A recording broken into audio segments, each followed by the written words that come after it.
em tuas mãos, em tuas mãos.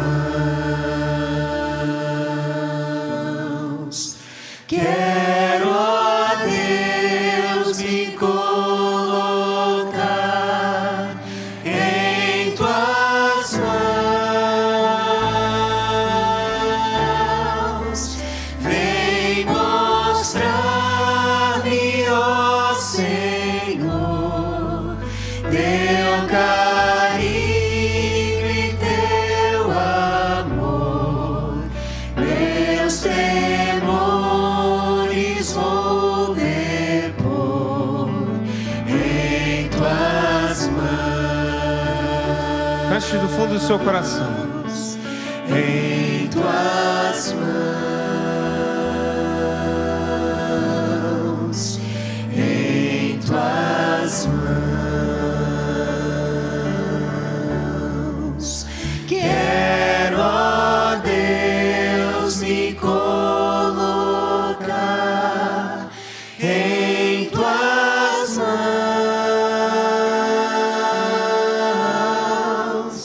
Esta é minha oração, ter a vida em tuas mãos.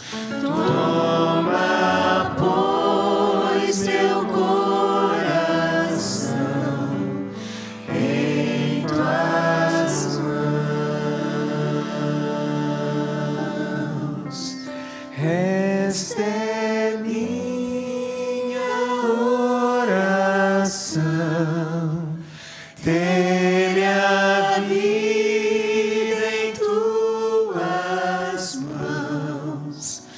Toma, pois, meu coração em tuas mãos.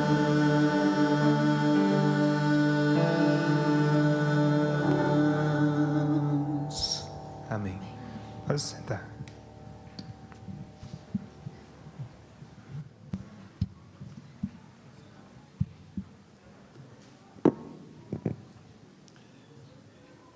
Eu tenho certeza que vocês prestaram atenção na sequência.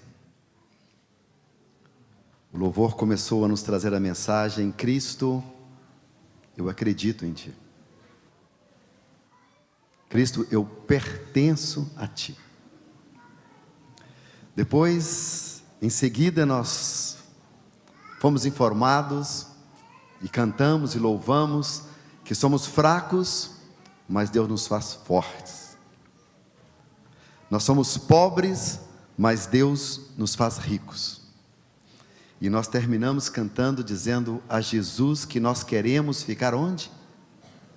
Em tuas mãos. Eu parabenizo aos cantores, aos músicos. Parabéns pelo que vocês fizeram, mas eu tenho certeza de que tem o dedinho do Espírito Santo nessa sequência. Que Deus seja louvado pela exposição da Tua Palavra através da música. Esta é a minha igreja do coração nos Estados Unidos, e eu estou muito feliz de estar aqui.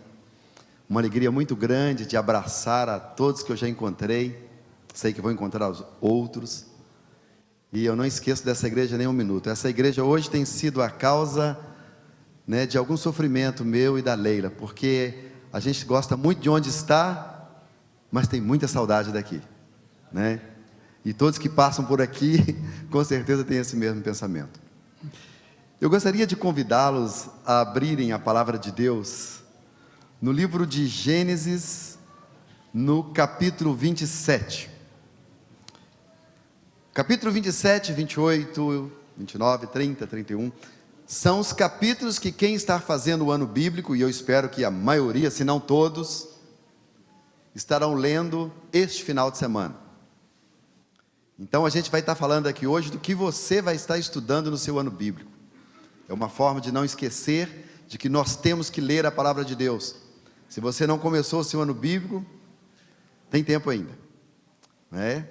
E hoje nós vamos falar sobre uma história que está no capítulo 27. Por que nós vamos falar dessa história? Nós ainda estamos vivendo um período de transição, uma mudança de ciclo. Ainda está fresquinho na nossa cabeça a imagem do ano que se passou, 2015. A gente ainda se lembra muito bem do que aconteceu em 2015. Nós estamos vivendo numa época, e eu sei que muitos fazem isto, no mundo corporativo é obrigatório, no mundo das pessoas físicas nem sempre, mas é aconselhável. Estamos fazendo um balanço do ano que se passou.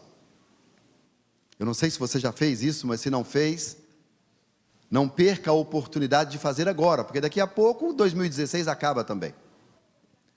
Mas como foi a sua atuação, como foi os seus resultados no ano de 2015 na sua vida profissional?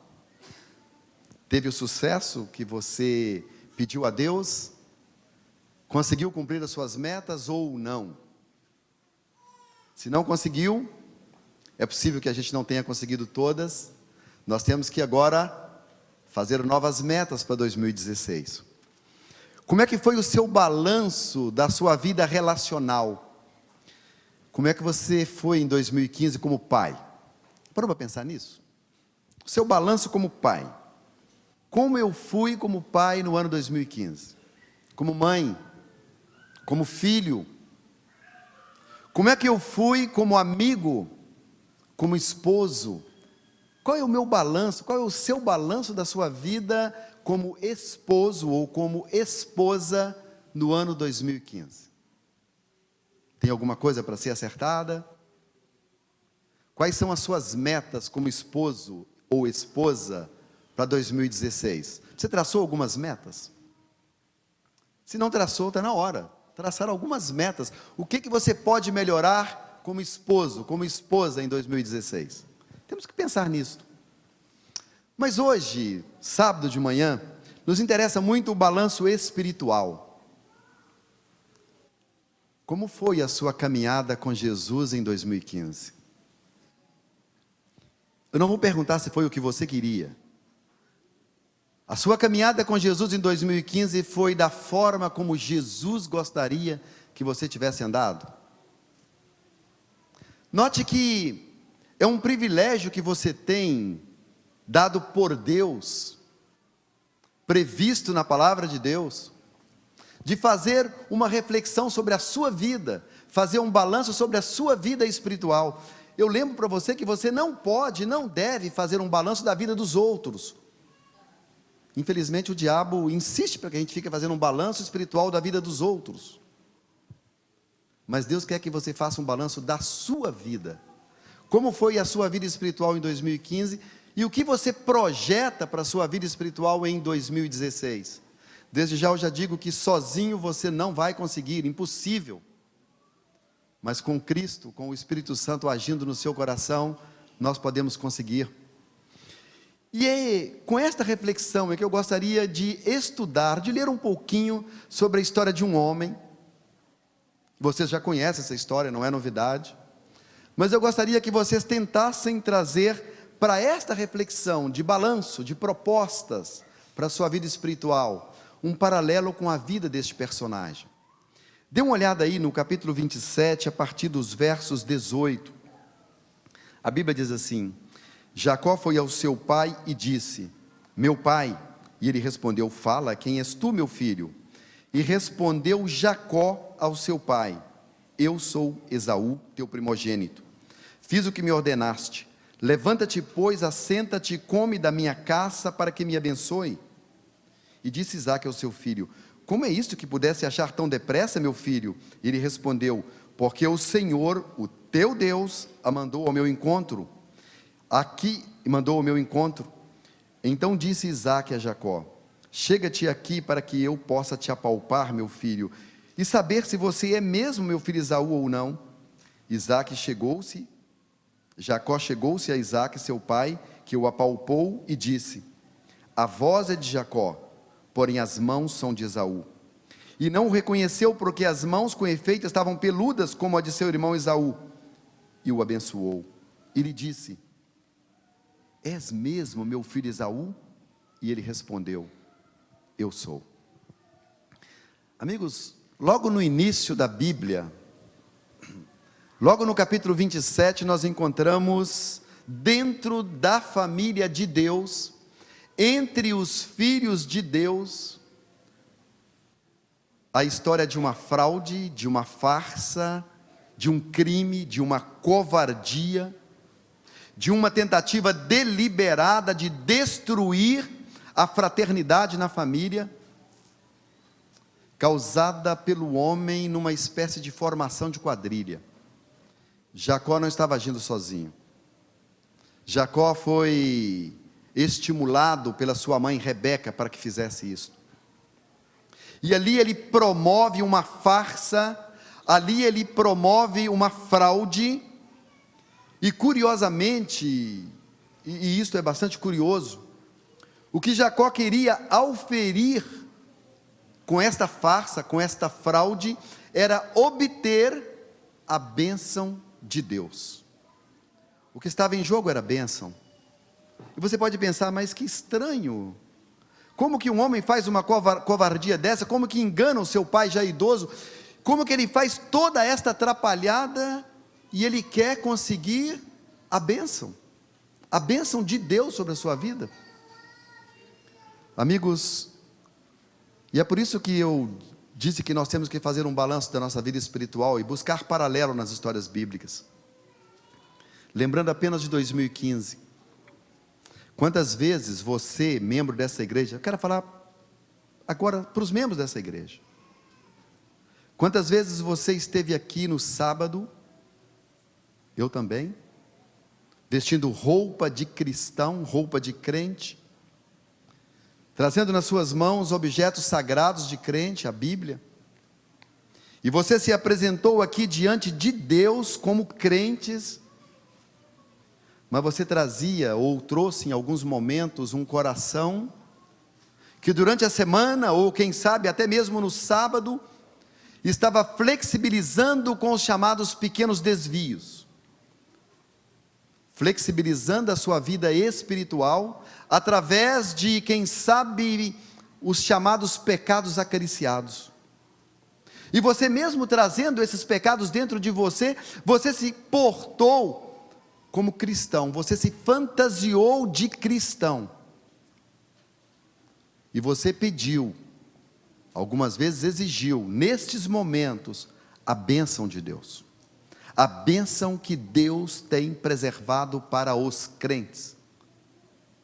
Mas você, em determinados momentos, quando você faz um check-up de um período passado, em determinados momentos você não estava seguindo rigorosamente o caminho que Deus queria que você seguisse. Amigos, para nós é um pouco mais complexo, porque no caso de Jacó, o seu pai já estava cego.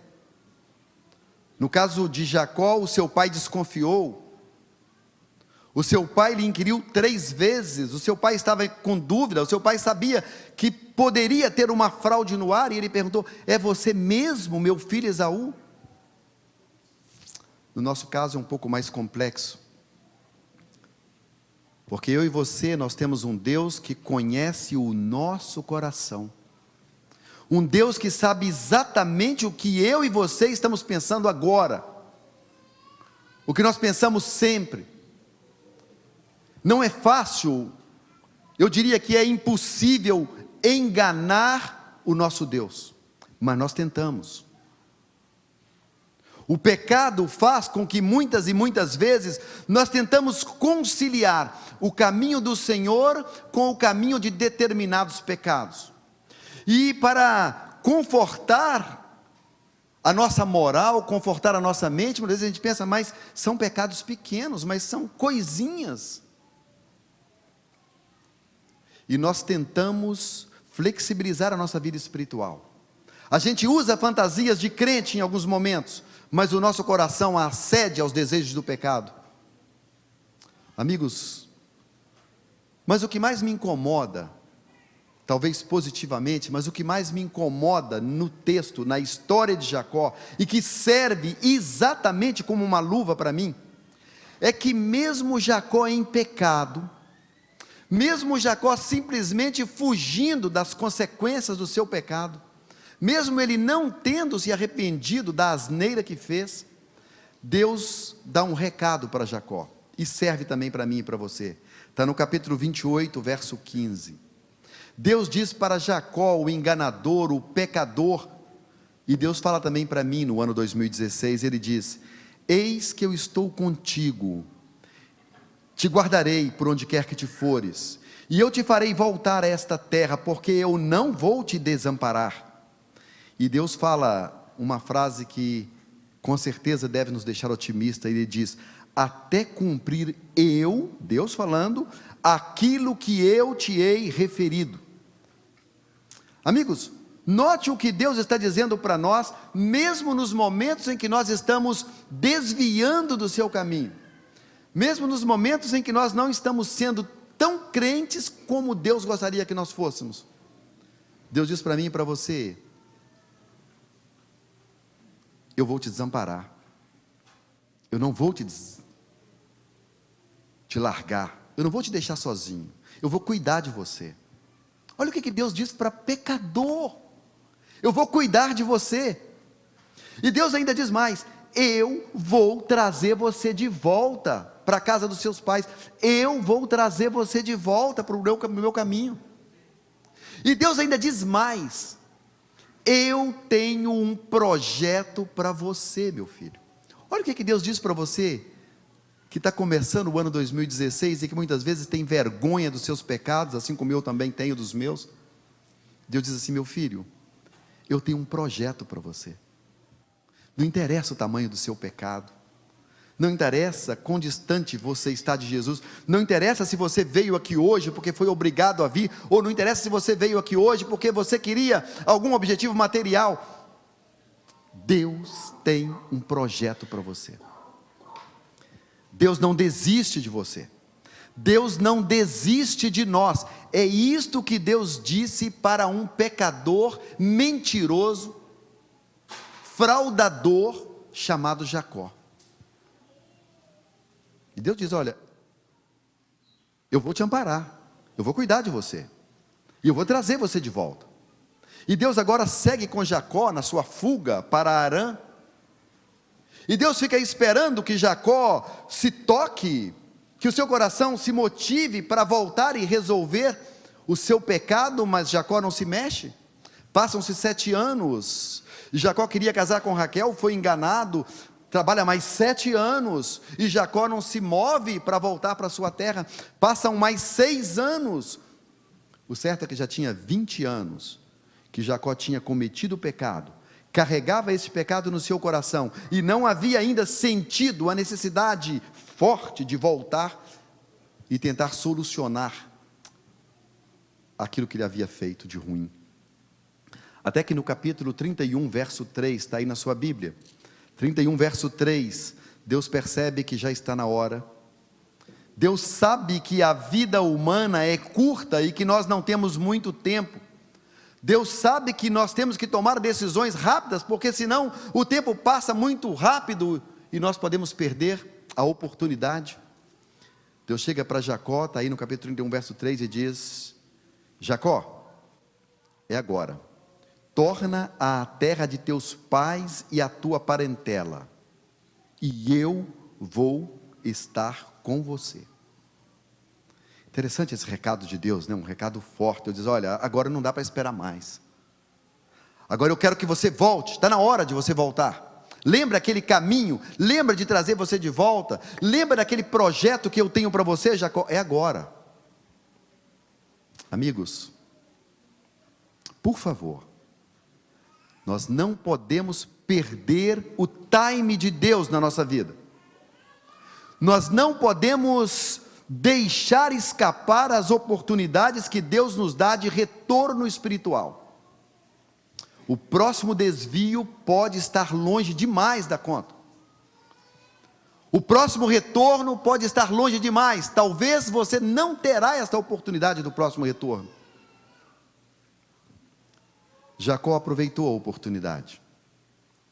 Jacó agora faz planos para sair de Harã. Não foi fácil sair de Harã. Quem conhece essa história, quem está lendo o ano bíblico sabe disso. O seu sogro fez tudo o que foi possível fazer para segurar Jacó ali em Harã. Ele usou todos os métodos legais e ilegais para não deixar Jacó sair de Harã. Jacó só conseguiu porque ele tinha com ele a presença do Espírito Santo que Deus havia prometido. O mundo não vai te liberar facilmente do pecado.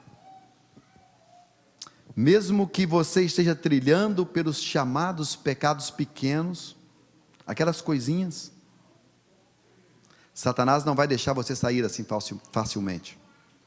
Não é fácil abandonar o caminho do pecado. Eu digo, nós não conseguimos sozinhos abandonar o caminho do pecado. Nós temos que abrir a porta do nosso coração e deixar que Jesus nos conduza, senão a gente não consegue sair. Amém. E Jacó agora consegue sair com a ajuda de Deus. Mas é curioso o caminho de retorno, e nós temos que atentar pelo caminho de retorno de Jacó, porque muitas vezes nós tentamos fazer da mesma forma. Jacó agora tinha diante de si uma estrada longa, e tinha lá no final daquela estrada um problema muito grande. E esse problema se tangibilizava num fato que não dava para esconder. O seu irmão, que foi fraudado por ele, queria simplesmente matá-lo. Simplesmente matá-lo. E Jacó sabia, ele tinha essas informações. Ele sabia que quando ele chegasse lá, ele estaria enfrentando um risco de morte. E Jacó agora, em vez de utilizar a bênção e o poder de Deus, que estava disponibilizado para ele, Jacó agora começa a tentar resolver os seus problemas com as suas forças, com os seus bens. E Jacó bola um plano, uma estratégia. Ele diz: olha, eu estou rico, estou muito rico. Eu não sou aquele pobretão que saí da minha terra. Agora eu tenho dinheiro. Então é simples. Eu vou mandar todo dia um servo para encontrar com Esaú. E cada dia esse servo vai levar um presente. E cada dia um presente melhor. Eu tenho certeza de que depois de tantos presentes, quando eu chegar, com certeza o seu coração já vai estar amaciado. Com certeza ele já vai me receber com um abraço. Percebam que ele tenta resolver as suas coisas, os seus problemas, os seus pecados, utilizando a sua própria estratégia. Amigos, mas quando nós abrimos a Bíblia, no capítulo 32, a partir do verso 3 em diante, mas vamos ler apenas o verso 6, a gente percebe que a sua estratégia não deu certo. Olha o que está escrito aí na Bíblia, verso 6 do capítulo 32, voltaram os mensageiros a Jacó dizendo: nós fomos ao teu irmão Esaú, mas ele vem se encontrar contigo, e junto com ele 400 homens, algumas Bíblias dizem 400 homens armados. Amigos, quem está vindo se encontrar comigo com 400 homens armados, não está vindo para me dar um abraço. E Jacó sabia disso. Não está vindo para lhe dar um aperto de mão, não está vindo para dizer: olha que saudade, quanto tempo você está fora. Não, não era esse o objetivo. A mensagem de Esaú era clara: 400 homens armados, e nós estamos indo para encontrar. O presente está chegando, não importa, eu quero te encontrar. Amigos, e quando você lê o verso seguinte, o verso 7, você vê que Jacó se desespera. Então Jacó teve medo e se perturbou, e dividiu em dois bandos o povo que com ele estava, os rebanhos, os bois, os camelos, pois disse: se Esaú vier a um bando e o ferir e o matar, o outro bando escapa. A sua estratégia não deu certo. Estratégias humanas para solucionar, para tentar colocar nos trilhos a nossa vida espiritual, não vai funcionar. A Bíblia é cheia de exemplos de homens e de mulheres que tentaram resolver os problemas do seu pecado com suas próprias forças, e todos foram fracassados. Jacó é um desses. Aí Jacó agora resolve fazer uma oração. Uma oração. E a gente pensa assim: não, agora ele está buscando o caminho certo, porque agora ele vai buscar em Deus. Ele está orando. A gente já viu aqui uma série de exemplos de homens que quando se ajoelha diante de Jesus e quando ora, as coisas se solucionam. Então a gente pensa: então agora vai dar certo, porque Jacó agora vai orar. Preste atenção na oração de Jacó. Algumas vezes nós temos feito orações semelhantes iguais. E estas orações não funcionam. Da forma como Jacó fez, não teve nenhuma eficácia. Cuidado para que você não faça esse tipo de oração. Preste atenção nesta oração, a partir do verso 9. E orou Jacó: Deus de meu pai Abraão, Deus de meu pai Isaque, Senhor que me disseste, torna a tua terra e a tua parentela, e eu te farei bem. Eu sou indigno de todas as misericórdias, de todas as fidelidades que tenho usado para com teu servo, pois com apenas o meu cajado atravessei esse Jordão, e já agora sou 2 bandos. Livra-me das mãos do meu irmão Esaú, porque eu o temo, para que não venha ele matar-me, a mãe e também os filhos. Amigos, perceba um vício na oração de Jacó.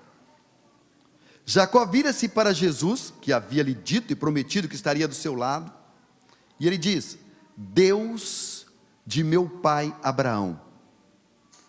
Jacó conhecia o relacionamento de Abraão com Deus. Ele sabia o quanto Abraão colocava a sua vida nas mãos deste Deus. Ele conhecia esse relacionamento. E ele continua a sua oração: Deus de meu pai Isaque. Como Jacó conhecia esse relacionamento. Como Jacó viu durante a sua infância, durante a sua juventude, como é que Deus trilhava os caminhos juntamente com Isaque. Como é que Isaque estava sempre no caminho do Senhor. Como é que Isaque tinha Deus como o seu Deus pessoal. Mas ele não fala meu Deus. Percebam que ele não fala meu Deus.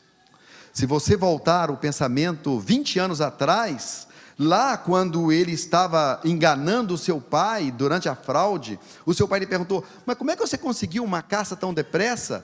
A resposta dele foi simples: o teu Deus mandou para mim.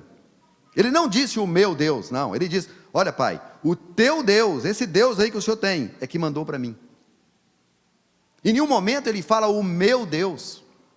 Jacó tinha a Deus como um provedor nas horas necessárias, como um 911 aqui nos Estados Unidos. Era assim que ele tinha o seu pensamento para Deus. Precisou, liga aí, e que vai conseguir.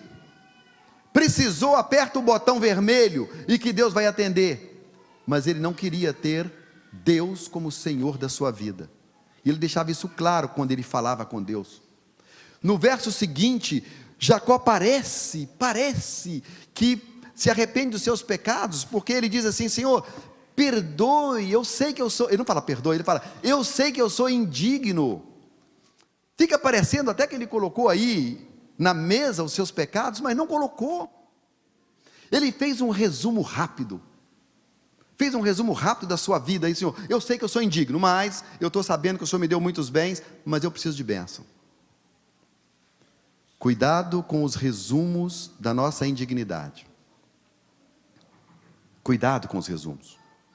Muitas vezes nas nossas orações, num dia em que a gente comete pecado que até nos envergonha, que a gente sabe que saiu fora dos caminhos do Senhor, a gente sabe exatamente onde nós erramos, e chega à noite e nós tentamos ludibriar ao Senhor Jesus.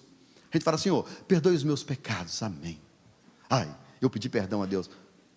Resumimos, né? Talvez um pecado que durou 1 hora, 2 horas, talvez um pecado que possa colocar a perder a nossa vida, e a gente faz um resumo rápido: Senhor, perdoe os meus pecados, amém. Será que é esse tipo de relacionamento que Deus quer com seus filhos? Ou será que Deus quer saber exatamente onde foi que você errou? Exatamente o que te tentou? Exatamente por que aconteceu? Quais foram as pessoas envolvidas? Quem poderá sofrer por causa desse pecado? Será que você está fazendo um relato completo diante de Deus? Será que você está fazendo um boletim de ocorrência perfeito diante de Deus? Ou você faz aquele resumo rápido, né, para que eu possa sair fora o mais rápido possível, e não ter a Deus como amigo e como realmente Senhor da nossa vida? E na parte seguinte, Jacó faz aquilo que todo pecador faz: exige de Deus a bênção. Ele usa o verbo no imperativo. Ele diz para o Senhor: agora livra-me dos meus problemas. Eu já fiz a minha parte. Eu já disse que o Senhor é Deus do meu pai. Falei que o Senhor é Deus do meu avô. Eu já disse para o Senhor que a minha vida é mais ou menos ruim. Agora livra-me dos meus problemas. Esta oração não funcionou para Jacó. Se você lê, e você vai ler no ano bíblico de hoje, não aconteceu nada. Não aconteceu nada. A caravana de 400 homens armados continuou marchando fortemente para encontrá-lo e para trucidá-lo. E aí sabe o que Jacó faz? Sabe o que ele faz? A mesma coisa que ele estava fazendo. Ele faz as mesmas coisas e sonha em ter resultados diferentes. Isso é coisa de doido. A pessoa, quando faz sempre a mesma coisa, mas ela pensa, ela quer ter um resultado diferente. Ora, se você faz a mesma coisa, muito provavelmente você vai obter o mesmo resultado. Nesse caso, fracasso. E ele agora começa a dar presentes mais caros. Ele começa a mandar caravanas para encontrar com Esaú. E ele usa uma estratégia, ele fala literalmente a sua estratégia, está aí no capítulo 32, verso 20. Ele explicando para os seus servos: direis assim: eis que o teu servo Jacó vem vindo atrás de nós, porque dizia consigo mesmo: eu o aplacarei com presentes que me antecede, e depois o verei, e porventura ele aceitará a minha presença. Olha, mas isso não tinha dado certo antes, mas ele tenta de novo. Amigos, só que agora, quando a gente lê os versos seguintes, a gente percebe que Jacó agora literalmente se esconde atrás dos seus bens. Ele se esconde atrás dos seus bens. Ele imagina que os seus bens, a sua posição social, iria fazer ou iria suprir a deficiência que o seu pecado causou. Ele se esconde atrás de bens. E muitas vezes, cristãos que somos, nós temos, em alguns momentos, escondido atrás de coisas sagradas. A gente esconde atrás do dízimo, que é sagrado ao Senhor. A gente se esconde atrás de ofertas. Mas eu dei uma ajuda muito grande para a igreja. E a gente imagina, supõe, que se escondendo atrás de dízimo e oferta, que são sagrados ao Senhor, isso vai suprir a deficiência causada pelo nosso pecado. Não vai. E Jacó agora ele chega ao cúmulo da sua covardia. Cúmulo da sua covardia. Antes ele tinha dividido o seu grupo em dois bandos. E ele coloca um bando na frente, depois um outro bando, e ele fica por último. E ele pensa assim: se Esaú vier e matar o primeiro bando, o que acontece? O outro bando foge e eu também vou fugir. Se Esaú chegar e matar os dois bandos, pelo menos dá tempo de eu fugir. Agora Jacó chega ao cúmulo da covardia. Se você ler aí no capítulo 32, verso 22 e 23, eu não vou ler daqui. Jacó teve a petulância de colocar na frente dele a sua família. Ele coloca as suas esposas, ele coloca os seus filhos. E a estratégia de Jacó era a mesma: se Esaú chegar e matar um bando, o outro bando foge, todo mundo foge. Se matar os dois bandos, pelo menos a minha família vai fugir. Mas se ele chegar e conseguir matar a minha família, dá tempo de eu fugir. O pecado, quando ele entra no coração humano, ele neutraliza os efeitos, ele neutraliza a maldade que está inserida na prática do pecado. Um homem casado, quando ele começa a flertar com uma outra mulher, ele não imagina, o diabo não deixa o seu coração pensar a quantidade de pessoas que vai sofrer, que ele está colocando os seus filhos à perdição, que ele está maculando a vida da sua família, que ele vai causar uma quantidade enorme de sofrimentos. O pecador não pensa isso, nem o homem, nem a mulher. Quando a gente está tentando fraudar um processo espiritual, qualquer processo, um processo material, quando a gente tenta fraudar um processo de concurso de emprego, a gente não imagina a quantidade de sofrimento que está do outro lado, alguém que teria aquela vaga e que agora não vai ter, porque eu fraudei o processo. O diabo usa como se fosse uma droga, para fazer com que o nosso cérebro não pense nas consequências. E Jacó chega ao absurdo de colocar os seus filhos como escudo. Se Esaú matasse os seus filhos, ele imaginava: dá tempo de eu fugir. Enquanto Esaú mata os meus filhos dá tempo de eu fugir. Amigos, nós temos que tomar cuidado com o pecado. O pecado é mau. O pecado nos leva a sermos ruins, maldosos, covardes. E a gente não percebe isso. A gente quando faz um check-up, quando faz um balanço rápido da vida, a gente pensa assim, não, mas eu estou bem. Eu estou bem espiritualmente. Jacó, se naquele momento fizesse um balanço rápido, como ele fez diante de Deus, ele pensa assim, não, eu sou indigno, mas eu estou bem, tem muita gente pior do que eu nesse mundo. Amigos, aí chega um ponto que Deus resolve interferir diretamente na vida de Jacó. A Bíblia diz que Deus manda um anjo. Os teólogos dizem que Deus manda o seu próprio filho para se encontrar com Jacó. E ali às margens do rio Jaboque, aquele anjo passa a noite inteira lutando com Jacó. E depois daquela luta, que eu não sei exatamente se é uma luta física, mas depois de uma luta de uma noite inteira, acontece um diálogo, e esse diálogo está registrado na palavra de Deus, e esse diálogo serve para mim e serve para você. A partir do verso 26, nós encontramos esse diálogo, 26 do capítulo 32. E disse o Senhor, deixa-me ir, porque já rompeu o dia. E respondeu Jacó, não te deixarei ir, senão, o quê? Me abençoares. É estranho, né? Olha bem, o problema de Jacó ali naquele momento, a gente sente assistindo um filme. Imagina um filme. O problema de Jacó ali naquele momento é o seu irmão que está vindo.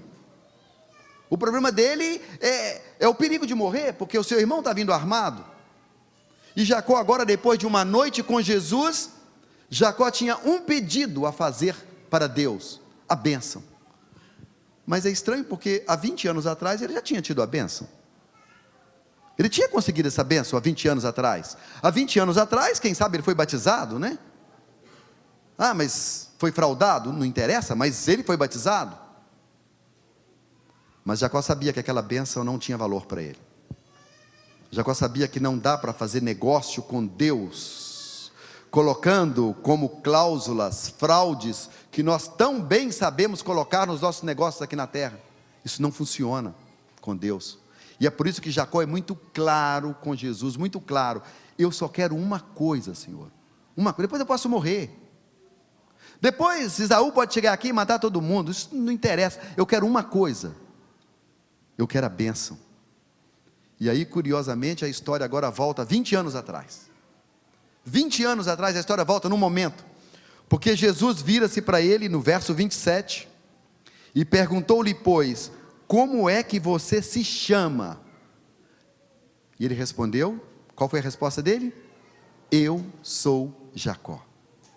Há 20 anos atrás, 3 vezes o seu pai lhe perguntou, mas quem é você mesmo? Como você se chama? E ele respondia, não, eu sou eu, o cristão, eu sou eu, gente boa. Eu sou o José Carlos que vai na igreja, eu devolvo meus dízimos. Sou eu carrego a minha Bíblia, eu leio a Bíblia, eu até prego sobre a Bíblia.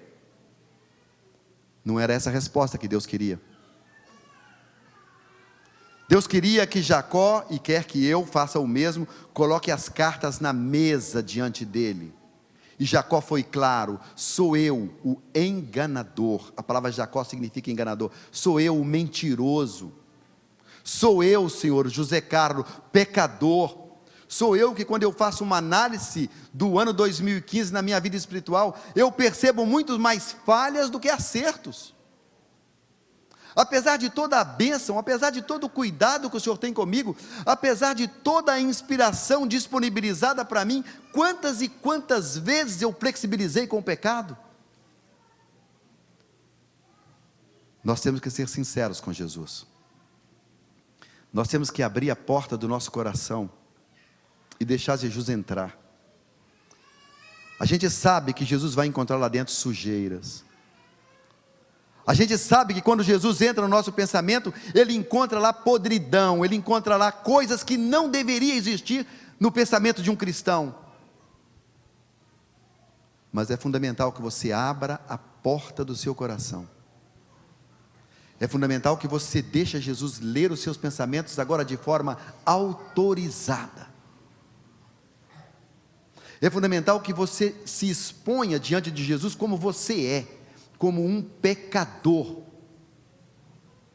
como alguém que vive misturado com trapos de imundícia, que é o que infelizmente, desgraçadamente, nós somos aqui nessa terra. E quando o pecador se porta dessa forma, está aí na sua Bíblia, no capítulo 32, verso 28. Então Jesus lhe disse: já não te chamarás Jacó, e sim Israel, pois como príncipe lutaste com Deus e com os homens, e prevalecestes.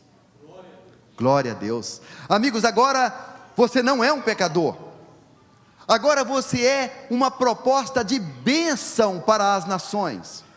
Agora Deus pode usar a Jacó, agora Deus pode usar você.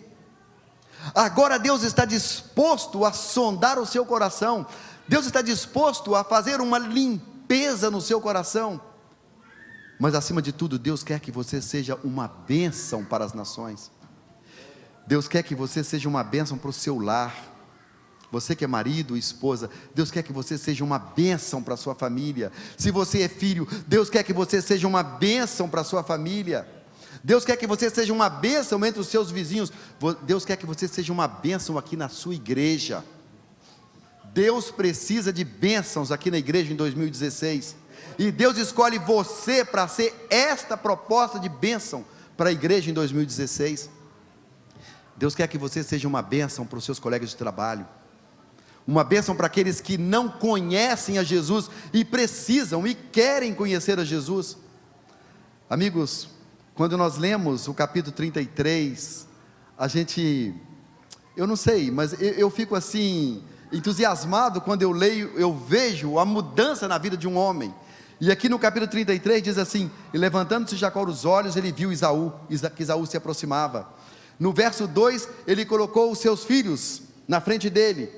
E no verso 3, a Bíblia me diz que ele mesmo, agora crente, ele mesmo passou na frente dos bandos, passou na frente da sua família, e ele agora foi sozinho, e ele colocou o seu peito na frente, diante das consequências do seu pecado, diante de Esaú, e eles tiveram ali realmente um encontro. Com certeza Saul também estava sendo inspirado pelo Espírito Santo de Deus, e ali eles tiveram um encontro como amigos. Meu amigo, meu irmão, Deus tem um projeto para você. Deus quer sondar o seu coração. Deus quer passar o seu coração a limpo. Mas Deus não quer fazer isso à toa, não. Deus quer fazer isso porque Deus quer te usar. Deus tem um propósito de te usar, de fazer de você e de mim um agente dele no ano 2016, no lugar onde nós moramos. Que Deus nos abençoe e nos guarde. É a bênção que nós pedimos por Jesus.